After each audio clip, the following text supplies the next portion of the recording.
Have you ever truly considered who you are?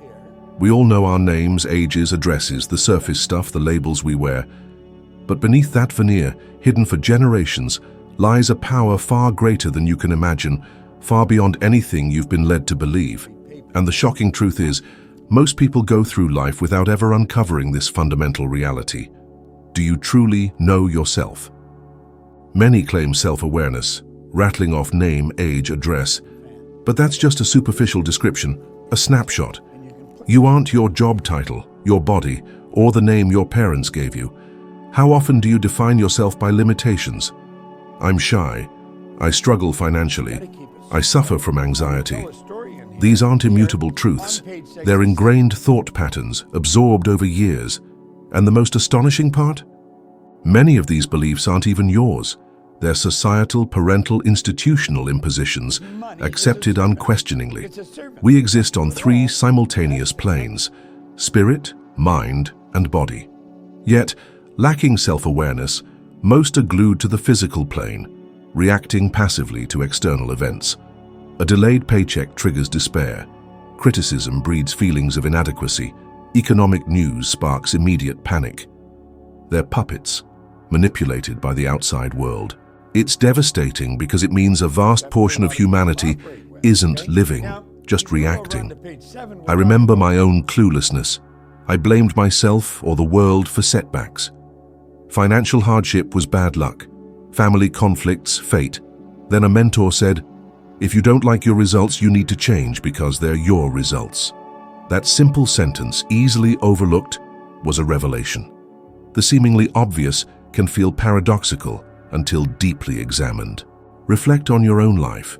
Are you truly yourself or merely echoing an assigned identity? Notice how most define themselves by possessions or occupation.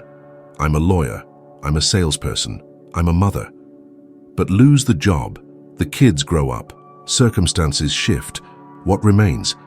This is where existential crises erupt because they never truly knew themselves. The key is this: you are far more than you think. You are the energy shaping your thoughts, the consciousness choosing what you believe.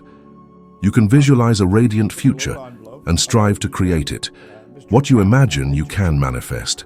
This is the power they tried to steal, to make you believe you're powerless, destined to follow the same worn path. But you've always had the power to shape your reality. This might sound confusing. You might think, I don't control everything. Of course not. But you always control your reaction, and that reaction dictates your life's trajectory. Two people face the same adversity. One emerges shattered, the other strengthened. The difference isn't the event, but their perception. Are you living as a creator or a victim? To believe you are merely a body adapting to the world is to spend your life reacting to problems, accepting mediocrity. To awaken to your true self is to see opportunities within challenges. To realize your greatest wealth resides within, waiting to be discovered. My life changed when I understood. I am not my name, my body, my past. I am the consciousness that creates, decides, and chooses who I'll be each day. And when you grasp this, you'll realize the power you sought externally was always within. Invisible barriers hold you back, even if you strive, even if you desire more. Two silent enemies control you without your realizing it. First, conditioning. Since childhood, you've been programmed to think and act like those around you. You learn to speak like your parents, to believe what society and school dictated, to limit yourself by their fears. How often did you hear, "Money doesn't grow on trees. Work hard and accept what you have. Dreaming big is harmful." Each belief infiltrated your subconscious, shaping your worldview and creating an invisible prison. Second, environment. Look around. Most people follow the same pattern. They work decades, sacrifice their dreams, and still end up financially insecure and unfulfilled. Statistics show only 5% achieve true financial independence. The other 95% just survive, never experiencing what they truly desire. If most fail, does it make sense to imitate their lives, to follow paths proven ineffective? I experienced this firsthand. In Toronto's fire department, Everyone seemed resigned. A predefined script. Wake early, work hard, collect a paycheck, complain about bills, and repeat. I was trapped. Fear of being different kept me chained, but a nagging voice whispered this wasn't the life I wanted.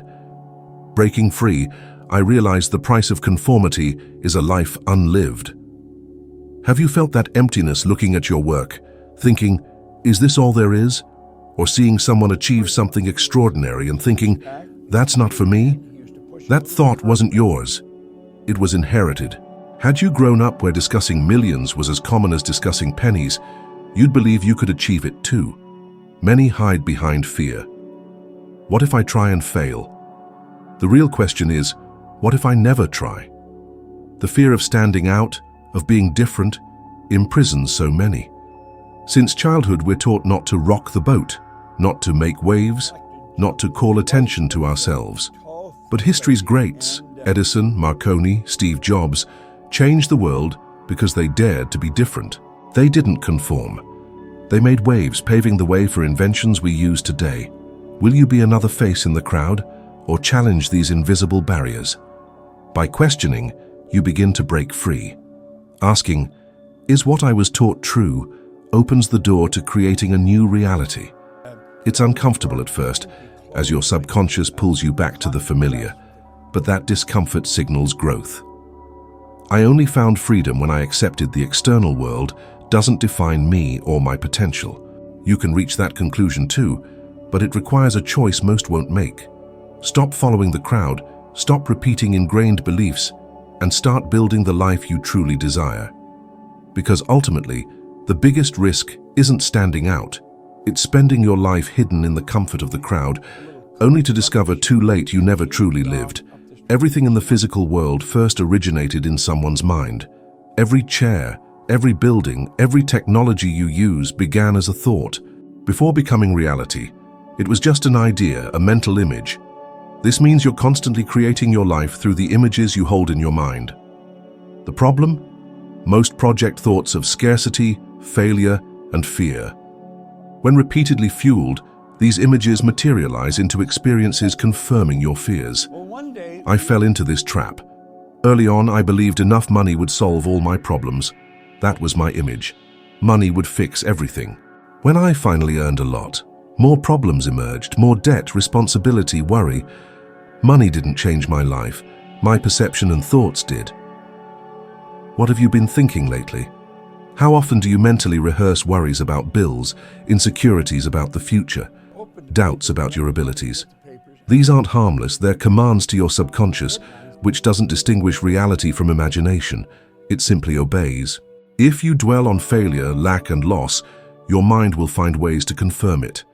This is why so many seem trapped in endless cycles. Imagine the opposite, visualizing abundance, opportunities, healthy relationships. It might seem like a lie, a distant fantasy, but change begins this way. A mental picture repeated until it becomes belief. When it becomes belief, behavior changes. When behavior changes, results inevitably change. Neuroscience confirms this. Studies show the brain doesn't distinguish between real experience and vivid imagination. Olympic athletes use visualization to train. Michael Phelps mentally rehearsed every detail of his races before entering the pool. He visualized winning, adjusting every stroke, every breath as if competing. The result? His body executed what his mind had practiced hundreds of times. The difference between those who thrive and those who merely survive lies in the images they hold within. Those who think scarcity attract it. Those who think prosperity find ways to prosper. It's simple but requires discipline because your environment constantly pulls you toward old patterns of fear. How many times have you shared a dream and heard, "That's impossible. If it were easy, everyone would do it." Accepting such ideas creates mental blocks. I learned to reject "I can't" and insist on finding "How can I?" This simple shift changes everything, because there's always a way, but you'll only see it if you create the mental image of possibility. The clearer the image, the faster your reality aligns with it. Life isn't defined by what you have or what the world imposes. It's shaped moment by moment, by the images you cultivate within. If you're unsatisfied, don't just change external circumstances, change your consistent thoughts. It all starts on the invisible screen of your mind, where every detail of your future is being drawn right now. Most dream of a better life, but when asked what they want, answers are vague. Lots of money, to be happy, to be successful. But what does lots of money mean? For some, it's $10,000. For others, $1 million. The mind doesn't work with generalities. It needs clear images. Without clear definition, you're lost in fuzzy desires that never materialize. The first step to transforming any area of your life is specificity. Don't just say, "I want more." Decide how much, by when, and how. When I wrote my first financial goal on a card, something shifted. I carried it, reading it daily. It kept my mind focused on what I wanted, not what I feared. Ideas, people, and opportunities started appearing. But this is where most fail. After defining a goal, the inner voice of fear emerges. You lack experience. You don't know the right people. It will be too difficult. These thoughts always appear. You must reject them. Focusing on why something can't work never helped anyone. Insist on asking, how can I make this happen? This simple shift changes your mind's operation.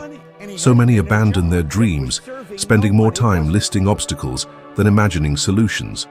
They're programmed to see only problems. We are conditioned to think this way. School teaches limitations more than possibilities. We're trained to fear mistakes, when each mistake is a step forward. When you set clear goals, your perception changes. When you decide to buy a specific car, you suddenly see it everywhere. This isn't coincidence. Your brain activates the reticular activating system, filtering what's relevant to your focus. The same applies to goals. When you write what you want, your mind identifies opportunities previously missed. When I started my first business, I lacked education and connections, but I had a written goal reviewed daily. Doubt? I'd remember the card. It kept me going, even when impossible. Had I listened to the why nots, I'd never have started. How many times did you give up before trying, believing your own objections?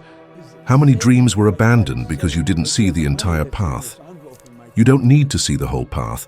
Just take the first step and trust the rest will reveal itself. Defining clear goals isn't just a productivity technique. It's a declaration of who you choose to be. It's deciding not to live at the mercy of chance, but to consciously decide where you're going. Writing your goal, reading it daily, and rejecting doubts reprograms your mind to focus on how can I. This decision transforms your results. How you see yourself determines everything. There's an image in your subconscious, your self-image, acting as an invisible thermostat controlling your results. If you believe you don't deserve prosperity, you might earn money, but find ways to lose it. If you believe you're incapable, you'll sabotage opportunities. This is why people are trapped in cycles. They lose weight and regain it, get rich and become broke again, start something promising and abandon it. It's not lack of effort, it's self-image dictating limits. I experienced this intensely when my cleaning business took off. Imagine someone who'd worked odd jobs at gas stations suddenly making over $100,000 a year. Externally, everything seemed perfect. But internally, I still saw myself as an uneducated, worthless kid with no future. This nearly bankrupted me because I subconsciously sabotaged myself. With each achievement, a thought emerged. This isn't for you.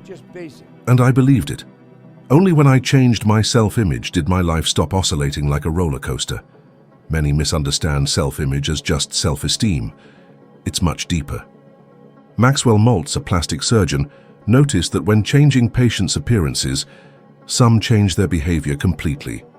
Shy people became extroverted, others gained confidence to pursue opportunities, but some remained unchanged even after surgery. He discovered we have two images, the external one we show the world, and the internal one in our subconscious. The internal image commands our results. How many times have you limited yourself because of this image? Avoided public speaking because you lacked charisma, missed opportunities because you felt unprepared, looked in the mirror and disliked what you saw, even when others said the opposite? This reflects your self-image. The good news, this image can be changed. Visualization is powerful. When you relax and mentally create a more confident, capable, prosperous version of yourself, you're giving new commands to your subconscious.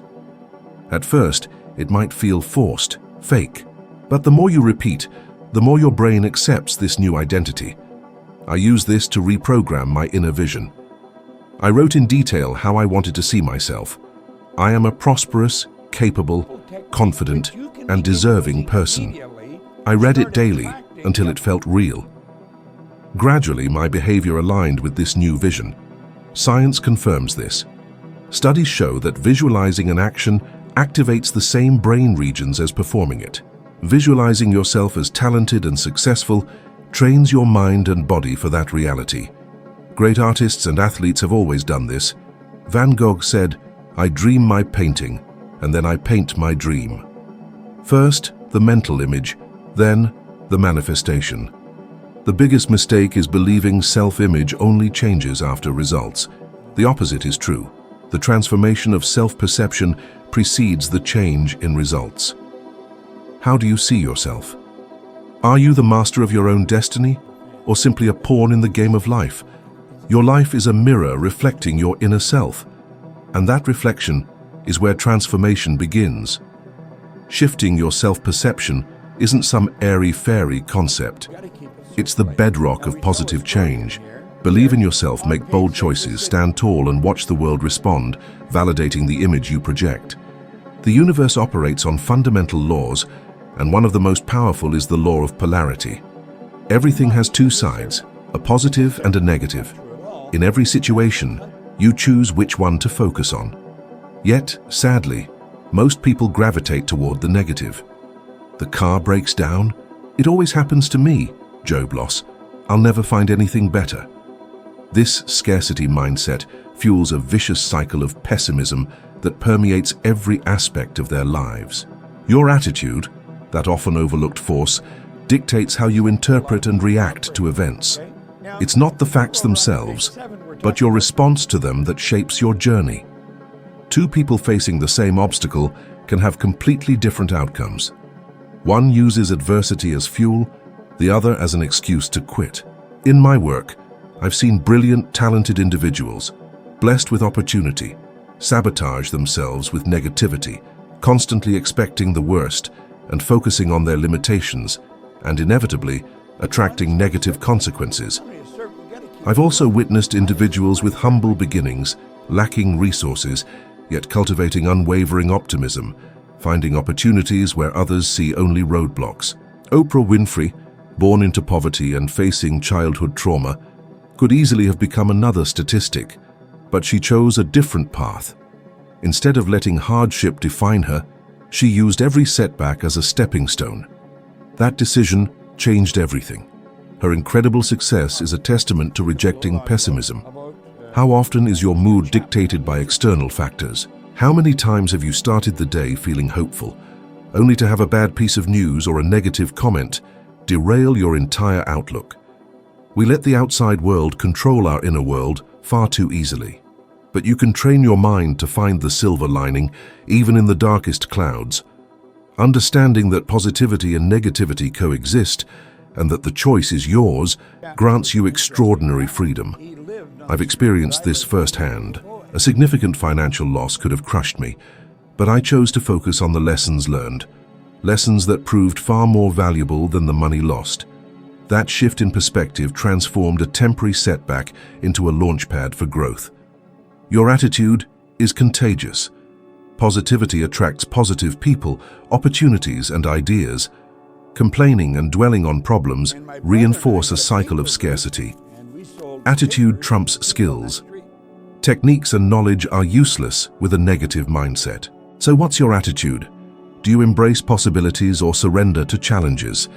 Your attitude is the filter through which you experience the world. Change the filter, change the experience. This invisible force either amplifies or destroys your results. You have the power to choose your attitude right now. It's not your environment, your past, or your circumstances that define you, but your way of thinking, your self-image, and your daily attitude. This is true power, A power the world has tried to silence, but one you now understand. If you've grasped this truth, you're ready to level up. Check out the next video on screen to discover how to become a slightly better version of yourself. Thanks for being here. See you in the next one.